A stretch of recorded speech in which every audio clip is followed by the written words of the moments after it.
Hi guys, once again welcome back to Stay Charming. My name is Pooja. In today's video I am going to make this side puff hairstyle which is not going to take more than 1 minute.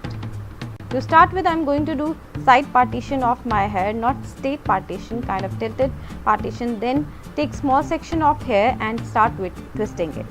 And keep on adding some more section and then again twist it. Repeat the same process till you reach the end point. You guys can follow me on Instagram also. My Instagram handle is stay_charming07. Now let's come back to this video.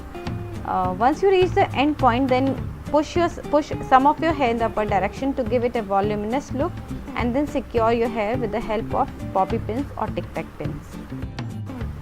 Now hairstyle is ready. How easy is that? And the best part is you can make this hairstyle in any kind of hair. If you have frizzy hair, straight hair, curly hair, this can be done on any kind of hair. So thank you so much for watching this video guys. I hope you have subscribed to my channel. If you have not done so, please do right now and hit the bell button to get the notification of all the latest videos.